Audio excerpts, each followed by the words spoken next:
प्रेमचंद साहब आप जानते हैं जी। He's a member of... please please Shri Gaurav Gogoi ji. धन्यवाद सभापति महोदय। महामहिम राष्ट्रपति के अभिभाषण पर आज धन्यवाद प्रस्ताव के संदर्भ में मैं खड़ा हुआ हूं। राष्ट्रपति जी ने अपने अभिभाषण में कहा कि वह पहली बार नए संसद में आकर दोनों सदनों को संबोधित कर रही है। हमारे मन को ये ठेस पहुंची जब हमने ये बातें सुनी, क्योंकि ये सम्मान आदरणीय राष्ट्रपति जी को पहले ही मिल जाना चाहिए था। लेकिन वर्तमान की केंद्र सरकार ने जब नए संसद का उद्घाटन किया तो महामहिम राष्ट्रपति जी को आमंत्रित करना वाजिब नहीं समझा, और इसीलिए हमें मन को ठेस पहुंची कि ये सदन की शुरुआत पहले ही हो चुकी, लेकिन पहली बार हमने संसद के अंदर आदरणीय राष्ट्रपति जी को देखा। पर अब यही दुख की बात है कि नए संसद में एक नई परंपरा हमको दिख रही है, जो भारत की लोकतंत्र की परंपरा को अवहेलना करती हुई दिखाई दे रही है। आप पिछले ही सत्र का उदाहरण ले ले। पिछले ही सत्र में सदन में बेरोजगार सर बार बार ऐसे प्रकार के सदन में हमने देखा 352 राष्ट्रपति महोदया के बातों को उन्होंने तोड़ मरोड़ कर पेश किया। सर, राष्ट्रपति महोदया ने कहा कि उनका सौभाग्य है कि पहली बार सदन को, दोनों सदनों को संबोधित कर रही है। राष्ट्रपति महोदया साल में केवल एक बार संबोधित करती हैं और वो मौका उनको मिला। अब इसके उद्घाटन में वो आई या नहीं आई, इस तरह से वो डिबेट को जो इन्फ्लुएंस कर रहे हैं, वो राष्ट्रपति का इसको एक्सपंज करना चाहिए। सर, चेक कर लेंगे। किसी को बोलना है तो बुला लीजिए। सर, इसी परंपरा की हम बात कर रहे हैं कि सत्ता पक्ष के मंत्री, सत्ता पक्ष के सांसद जब भी उनका मन चाहे खड़े होकर आरोप लगा सकते हैं। नहीं, ऐसा नहीं है, मैंने पॉइंट ऑफ ऑर्डर का विषय किया था। और विपक्ष जब अपनी बात रखना चाहे तो हमको चिट्ठी भेजना पड़ता है, हमको रुकना पड़ता है। आज सुबह भी हमने यही देखा कि आदरणीय सांसदीय मंत्री ने एक सांसद जो आज नहीं है, सदन के बाहर उन्होंने कोई वक्तव्य रखा, उस पर उन्होंने मीडिया पर निर्धारित जो कुछ बातें आई हैं उस पर उन्होंने अपनी बातें रखी, पर उस पर हम अपना विद्रोह हम जता नहीं पाए। संसदीय मंत्री बार बार कहते हैं कि जो सदन के बाहर, आप भी कहते हैं जो सदन के बाहर कही जाती है, जो मीडिया के सूत्रों पर आधारित हमें बातें अंदर नहीं रखती। आप ही के निर्देश का उल्लंघन संसदीय मंत्री करते हैं, पर उसके आपके संरक्षण में हम अपनी बात नहीं रख पाते। यही हो रहा है। सर, पिछले सत्र में भी जब सदन में कुछ युवा बेरोजगार के नारे लगाते हुए सदन के अंदर घुसे और हमने बात उठाई, हमने जानने की कोशिश की केंद्र गृह मंत्री से कि ये घुसपैठ कैसे हुआ, तो केंद्र मंत्री ने हमारे सवालों का जवाब नहीं दिया। लेकिन उसके पश्चात लगभग 142 सांसदों को निलंबित किया गया। सर, ये बहुत ये आप में भी आरोप लगा रहे हैं। ये संसद की व्यवस्था, लोकसभा की व्यवस्था, इस स्पीकर के कार्यालय का काम है। आप में भी आरोप लगा रहे हैं। सर, चेयर को भी नहीं छोड़ रहे हैं। सर, बहुत दुख की बात है कि जहां पे हमने केंद्र राष्ट्रपति भाषण के विषय पर, नीतियों पे, कार्यक्रम पे बोले सर बहुत दुख की बात है। सर, आप बहुत दुख की बात है। सर, आप पहले यहाँ पे सदन पे नहीं थे जब पिछले वक्तव्य बोल रहे थे। आदरणीय राष्ट्रपति जी ने जितना लंबा भाषण दिया उससे दुगना लंबा इन दोनों ने दिया। सर, उससे दुगना लंबा इन दोनों ने दिया। और किन किन विषयों पे दिया आप नहीं थे। सर, मैं आशा करता आप सुनते उस समय। लेकिन हमने पिछले ही सत्र में देखा, सर, हमारे संसदीय इतिहास में सबसे ये रिकॉर्ड है कि एक दिन में 146 मेंबर्स को निलंबित करना, ये हमारे संसदीय इतिहास में एक रिकॉर्ड है। और दुनिया में भी ऐसा कोई उदाहरण नहीं कि एक ही दिन में 146 सांसदों को निलंबित करके 3 दिन में 14 बिल पारित करना, ये रिकॉर्ड है। सर, ये रिकॉर्ड है। तो इसीलिए सर, एक महिला सांसद को भी निष्कासित किया गया। तो ये पूरे जो संसदीय जो मर्यादा है सर, बार बार हम देख रहे हैं। सर, एक मिनट, आप भी चुप रहो। मैं माननीय सदस्य से अपेक्षा करूंगा कि वो सदन के किसी भी निर्णय पर जो सदन ने लिया है उस पर टिप्पणी नहीं करे तो उचित रहे। बोले आप, कोई दिक्कत नहीं। सर, सदन 2014 के बाद हम इस सदन को लोकतंत्र का मंदिर के तरीके से लोकतंत्र का मंदिर कहकर हम इस सदन को सम्मानित करते हैं। लेकिन सर, 2014 के बाद धीरे धीरे हम एक सुनिश्चित योजना सत्ता पक्ष के द्वारा देख रहे हैं। अब ये सदन या ये संसद लोकतंत्र का मंदिर नहीं सर, ये एक विशेष सम्राट का जीता जागता राज दरबार धीरे धीरे बनता जा रहा है। अब महाराज, एक सेकंड, आप एक मिनट मानिए। आप बहुत वरिष्ठ सदस्य हैं, आप संसद पर ही आरोप लगाएं। इस संस्था में आप बैठे हैं, जिस संस्था का पवित्र सदन है, आप ही सोचे क्या बोल रहे हैं आप। नो एलिगेशन ना, आपने संसद पर सवाल उठाया, पार्लियामेंट की सिस्टम पर सवाल उठाया। नो सर मैं अपनी बात रखूं। हाँ। मैं सदन की मर्यादा और भारत की संसदीय की इतिहास की मर्यादा की संरक्षण में बोल रहा हूं। बात कर रहा हूं सत्ता पक्ष की सुनिश्चित योजना, क्योंकि जब भी यहां पे महाराज जब आते हैं तो सारे सांसद खड़े होकर ताली बजाते हैं, उनका जयकार होता है। जो जिस जिम्मेवारी से हम आते हैं, जिस जिम्मेवारी से हम आते हैं सर, वो जिम्मेवारी को हम भूल जाते हैं। और महाराज भी आते हैं, कुछ क्षण बैठते हैं और फिर वो चले जाते हैं, विदाई देते हैं और एक भी सवाल का उत्तर नहीं देते।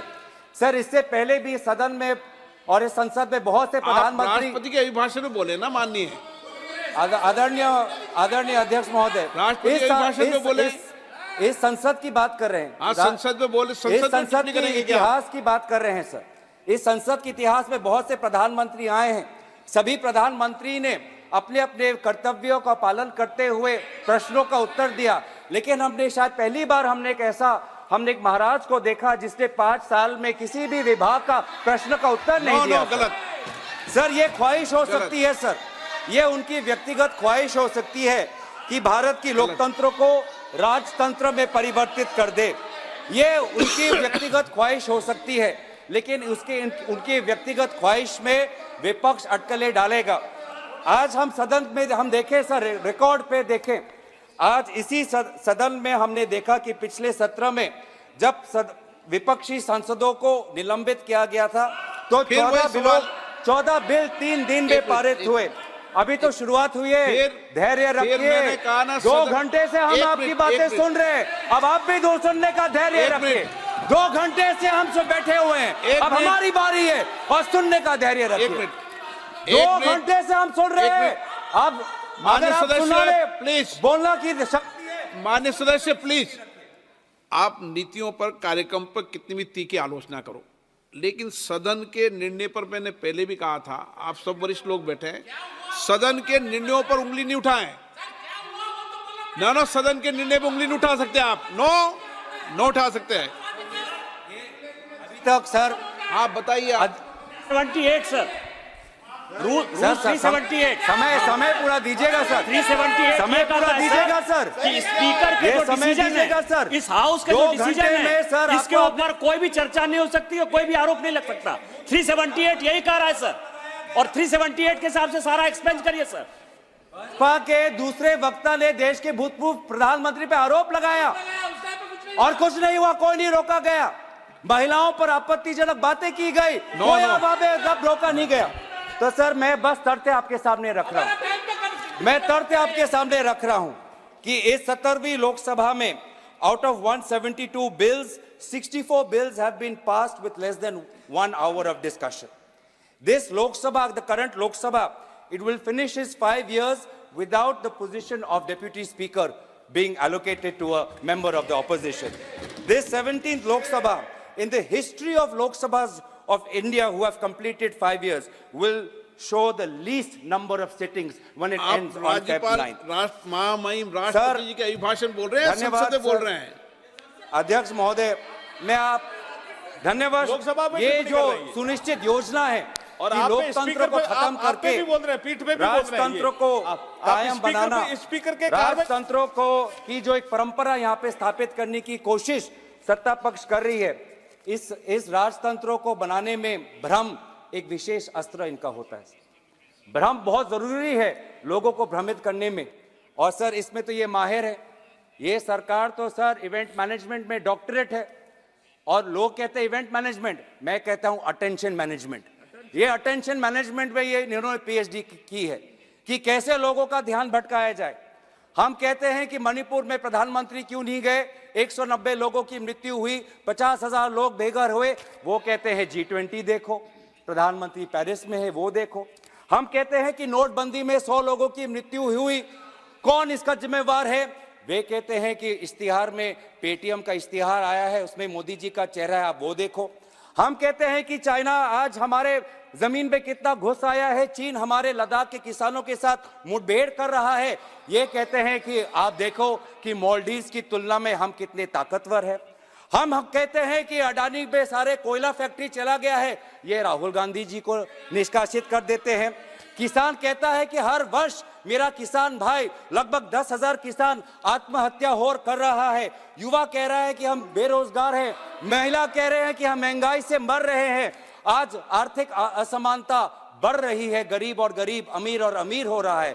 आज हमारे देश के 10% लोग 50% धन संपत्ति के मालिक है, और ये कहते हैं कि फास्टेस्ट ग्रोइंग इकोनॉमी है, लार्जेस्ट ग्रोइंग इकोनॉमी है। तो ये जो भ्रम का इस्तेमाल करते हैं लोगों के समस्याओं पर पर्दा डालने का, लोक शक्ति को कमजोर करने के लिए ये भ्रम का इस्तेमाल करते हैं, लोगों को एक माया जाल में फंसाकर राजा को ताकतवर बनाने का आज ये काम ये करते हैं। सर मैं आदर करते हुए, प्रधानमंत्री जी एक साधारण घर से आते हैं, उनका मैं आदर करता हूं, और वो बहुत ऊंचाई तक पहुंच गए हैं। लेकिन दुख की बात यह है सर कि आज उन्होंने अपना सिंहासन इतनी ऊंचाई पर बना दिया है कि जमीन पर लोगों की समस्या आज उनके कानों तक पहुंचती नहीं है।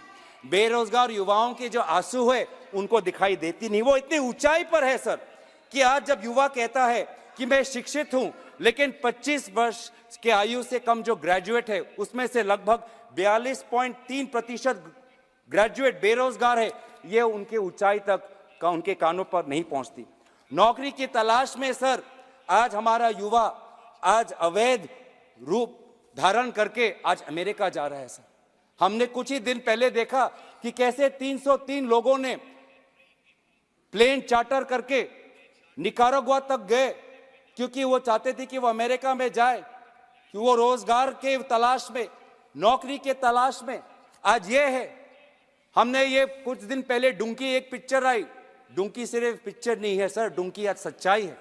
पिछले 5 वर्ष में सरकार ने खुद कबूल किया है कि अमेरिका में अवैध रूप से भारतीय नागरिकों का जाना पिछले 5 वर्ष में बढ़ चुका है।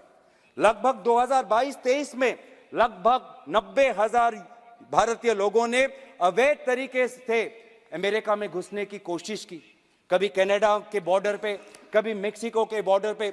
वो कितने मजबूर होते हैं सर कि अपने परिवार को छोड़कर, अपने घर को छोड़कर वो कभी रोजगार के तलाश में कभी यूएई जाते हैं, कभी कनाडा जाते हैं, कभी अमेरिका जाते हैं। आज ये है आर्थिक स्थिति। लेकिन आज महाराज इतनी ऊंची सिंहासन पर बैठे हैं, आज ये उनको दिखती नहीं है। सर कितनी गरीब की, बहुत दुख की बात है कि मानव तस्करी आज कितनी बड़ी समस्या हो गई है। आदिवासी गांवों में, उत्तर पूर्वांचल के गांवों में आज गरीब परिवारों का फायदा उठाकर मानव तस्करी करने वाले लोग जाते हैं और कहते हैं कि आप बेटी हमारे बेटी का हमें दायित्व दो, अपने घर के महिलाओं का दायित्व हमें दो। और मानव तस्करी के ये लोग आज उन बेटी पे शोषण करते हैं, आज उन महिलाओं पे शोषण करते हैं। Human trafficking has become a major problem. और ये ह्यूमन ट्रैफिकिंग क्यों है? क्योंकि लोग आज गरीब हैं, लोग आज बेसहाय हैं, और ये है वास्तविक स्थिति। आज सर हमारे सेना का जवान पूछ रहा है कि 4 साल बाद मेरा क्या होगा?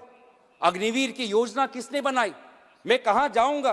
अग्निवीर की योजना तो सेना के अंदर से ये नीति नहीं आई। कौन है वो बाहर का विशेषज्ञ जिसने अग्निवीर की योजना बनाई?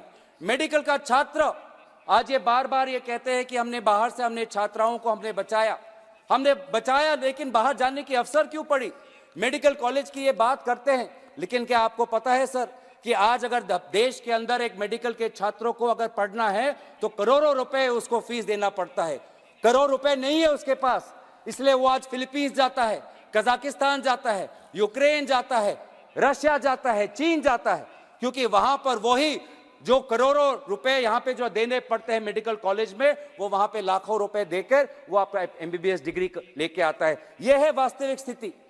महिलाएं आज पूछती है कि जब भी भारत की बेटी अन्याय के खिलाफ लड़ती है तो वो क्यों अकेली लड़ती है? क्यों बिल्किस बानो अकेली लड़ती है? क्यों बिल्किस बानो के संदर्भ में एक विशेष राज्य सरकार उनके बलात्कारियों का पक्ष लेती है?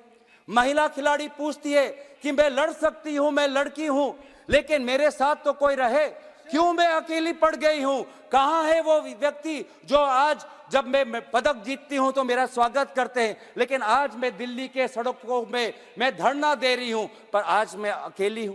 क्यों आज बेटी अन्याय के खिलाफ अकेली है? किसान पूछ रहा है कि आज हर किसान पर लगभग 70,000 का कर्ज उन पे है, एमएसपी को उनका कानूनी सुरक्षा नहीं मिली। प्याज का किसान आज देख रहा है कि उसको जो उचित मूल्य मिल रहा है चाहिए वो नहीं मिल रहा। किसान बोल रहा है, न्याय की मांग कर रहा है। आप लाभार्थी की बात करते हो सर, आज तो भ्रष्टाचार ऐसे हो चुका है कि लाभार्थी टैक्स एक नया शुरू हो गया है।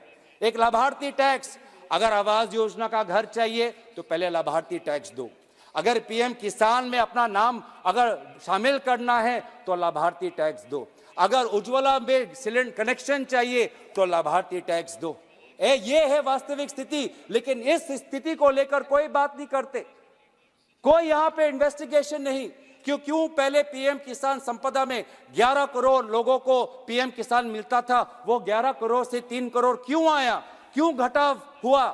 क्या कितने सारे फर्जी वहां पे लाभार्थी थे, क्या उस पर कोई इन्वेस्टिगेशन हुआ? कोई इन्वेस्टिगेशन नहीं। सारे चीजें भूल जाते हैं और कहते हैं कि भ्रष्टाचार गायब हो गया। सबसे ज्यादा भ्रष्टाचार आपके लाभार्थियों के वितरण में हो रहा है। आज सर मैं खुश हूं कि जनता जागरूक हुई है और विपक्ष आज जनता के इस जागरण को स्वागत करती है। आजादी की लड़ाई भी एक जन आंदोलन था और आज भी अगर राजतंत्र से आजादी पानी है तो विपक्ष देश के जनता के साथ चट्टान की तरह खड़ा है। महाराज को यह पसंद नहीं, महाराज विपक्ष को कमजोर करना चाहता है। इनकम टैक्स के अफसर भेजते हैं, ईडी का अफसर हमारे पास आता है, सीबीआई हम पर आता है। मैं महाराज से यही कहना चाहता हूं, हम डरने वाले नहीं हैं, हम डरने वाले नहीं हैं। आप चाहे जितनी भी सरकार गिरा लो, आप चाहे जितनी भी सरकार परिवर्तन कर लो, बिहार में अगर सरकार बनानी है तो रातों रात मुख्यमंत्री का इस्तीफा और रातों रात उनका शपथ ग्रहण होता है। लेकिन झारखंड में हमारा पास बल है, झारखंड के पास हमारे ताकत है, लेकिन हमको 10 दिन का हमको इंतजार करना पड़ता है। मतलब बिहार के लिए नियम अलग और झारखंड के लिए नियम अलग, इस प्रकार की बातें आज हम कर रहे हैं। सर अगर इनके खिलाफ हम लड़े, अगर इनके खिलाफ हम लड़े तो हमें जेल भेजा जाता है और अगर इनके साथ शामिल हो जाते हैं तो महाराष्ट्र में उप मुख्यमंत्री बनाया जाता है। अगर इनके साथ हम लड़े तो हम पे शारदा का टैक्स लगता है, अगर इनके साथ हम जुड़े तो असम में मुख्यमंत्री मर जानते हैं। ये है सर वॉशिंग मशीन। हम डरेंगे नहीं, हम अपना फर्ज निभाते रहेंगे, हम भारत को जोड़ेंगे, हम नफरत की बाजार में मोहब्बत की दुकान खोलेंगे, हम न्याय की लड़ाई लड़ेंगे, पिछले वर्ग और अन्य पिछड़ा वर्ग के लिए जातिगत जनगणना की लड़ाई हम लड़ेंगे। हम अनुसूचित जाति जनजाति जिनके लिए आज केंद्रीय विश्वविद्यालयों में, केंद्रीय सरकारों में लगभग हजारों के तादाद पे पद खाली हैं, आज उन केंद्रीय विश्वविद्यालयों में, उन केंद्रीय सरकारों में अनुसूचित जाति जनजाति का स्थान हो, उनको अपना हिस्सा मिले, हिस्सेदारी की लड़ाई हम लड़ेंगे। हम लड़ेंगे उन युवाओं के लिए, वो लगभग 1-1.5 लाख युवा जिन्होंने सेना के भर्ती के लिए पूरी परीक्षा पार कर ली, लेकिन आज भी वो सेना में भर्ती नहीं हुए। हम उनके मुआवजे के लिए हम लड़ाई लड़ेंगे। हम लड़ाई लड़ेंगे जम्मू कश्मीर के लिए, ताकि उनको पूर्ण राज्य का दर्जा दोबारा मिले और निर्वाचन दोबारा हो, लोकतंत्र की स्थापना वहां पे हो। हम लड़ेंगे आंध्र प्रदेश के लिए, For Andhra Pradesh, we gave a special category status. We promised them. And today again, repeatedly, the Prime Minister has been betraying the people of Andhra Pradesh and denying them the rightful special status. We, the Congress Party, want special status for Andhra Pradesh. हम लड़ेंगे असम के वो 6 समुदाय के लिए, जाहुम, मोरान, मोटा, कुच, राजबंशी, सूतिया, आदिवासी जो है, जो जनजाति की मांग कर रहे हैं, हम उनके साथ हम रहेंगे। हम लड़ेंगे महिलाओं के लिए जो महंगाई से राहत चाहते हैं। हम भारत के संविधान के लिए लड़ेंगे। इस भारत के संविधान में सर लिखा है हम, इसमें मैं नहीं लिखा है। इसमें कोई एक व्यक्ति की दिव्य शक्ति नहीं लिखी है, इसमें भारत की लोक शक्ति का उदाहरण है। इसमें लिखा है कि हम भारत के लोग भारत को एक संपूर्ण प्रभुत्व संपन्न समाजवादी पंथ निरपेक्ष लोकतंत्रात्मक गणराज्य बनाने के लिए तथा उसके समस्त नागरिकों को न्याय, स्वतंत्रता, समता और बंधुता में बढ़ाने के लिए हम प्रयत्न करेंगे। ये है इस संविधान के प्रति, क्योंकि देश सर किसी व्यक्ति के दिव्य शक्ति से नहीं, देश संविधान से बनता है, देश आम नागरिकों से बनता है, देशवासियों से देश बनता है। तो सर हम लड़ेंगे इस भारत के संविधान के लिए, हम लड़ेंगे वसुधैव कुटुंबकम की संस्कृति के लिए, हम लड़ेंगे गंगा जमुना के तहजीब के लिए। सर बहुत दुख होता है सर, आज आपके पहले भी सरकारें थी, आपके बाद भी सरकारें आई, लेकिन सर शायद हमने पहली बार ऐसा देखा है कि भारतीय होने का गर्व सत्ता पक्ष सिर्फ सत्ता के मापदंड से देखती है। जब 2014 से पहले इनके पास सत्ता नहीं थी तो उनको भारतीय होने का शर्म होता था। प्रधानमंत्री जी दक्षिण कोरिया में जाकर कहते हैं कि 2014 से पहले भारत में जन्म लेना शर्मनाक बात थी। कितनी अफसोस की बात, आप देख लीजिए सर, मैं रिकॉर्ड पे डाल दूंगा। कितने अफसोस की बात है, अफसोस की बात है। लेकिन मैं संयुक्त राष्ट्र में, लेकिन सर संयुक्त राष्ट्र में देश के विदेश मंत्री ने क्या कहा, मैं वो पढ़ना चाहूंगा। उन्होंने कहा, मैं आप इस सदन में प्रधानमंत्री सदन के नेता होते हैं, हम कोई भी टिप्पणी कोई भी बात कहें तो बिना प्रमाणित तथ्यों के सदन की गरिमा आप उनको बनाना चाहिए। सर आपका सम्मान करते हुए, और आप मुझे भी जानते हैं कि मैं कोई भी बातें बिना तथ्य के बिना सबूत के नहीं रखता, ये आपके प्रति मेरा आदर है। सर मैं आपके ही आदर करते हुए, ये लोग जो 2014 से पहले भारतीय होने का गर्व नहीं महसूस करते, मैं आपके ही विदेश मंत्री की बातें जो उन्होंने संयुक्त राष्ट्र में कहा था वहां पे मैं कहना चाहूंगा। पाकिस्तान को संबोधित करते हुए कहा कि 70 वर्ष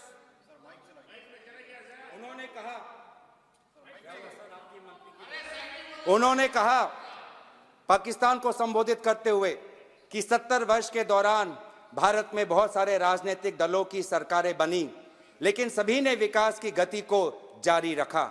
हमने विश्व प्रसिद्ध इंडियन इंस्टीट्यूट ऑफ टेक्नोलॉजी बनाई, इंडियन इंस्टीट्यूट ऑफ मैनेजमेंट बनाए और all India institute of medical science जैसे बड़े अस्पताल बनाए। लेकिन आपने क्या बनाया?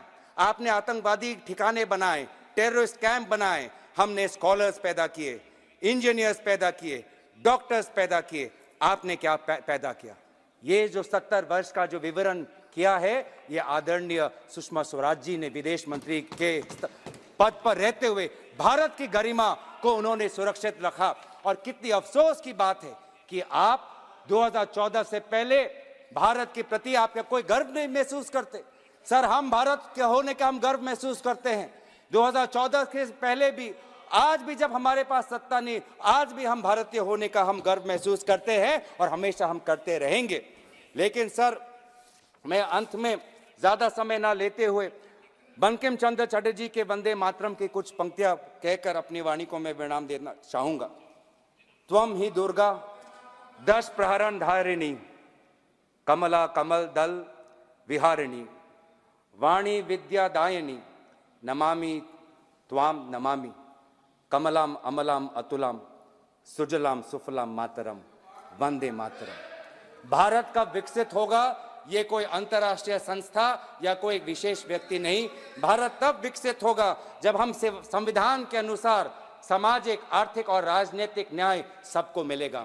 भारत तब विकसित होगा जब विचार, अभिव्यक्ति, विश्वास, धर्म और उपासना की स्वतंत्रता सबको मिलेगी। भारत तब विकसित होगा जब प्रतिष्ठा और अवसर की समता सबको मिलेगी। तब जाके जब भारत का हर नागरिक ऐसा महसूस करेगा, तब जाके हम भारत के प्रति हम न्याय करेंगे। और अंत में हम यही कहना चाहेंगे कि हम अपने लड़ाई, भारत की लड़ाई, भारत जोड़ने की लड़ाई, भारत के नागरिकों के आम न्याय की लड़ाई हम लड़ते रहेंगे, हम डरेंगे नहीं। इन्हीं शब्दों के साथ मैं महामहिम राष्ट्रपति के अभिभाषण पर धन्यवाद प्रस्ताव में अपनी बातों को समाप्त करता हूं। धन्यवाद। जय हिंद। वंदे मातरम। टी आर बालू जी।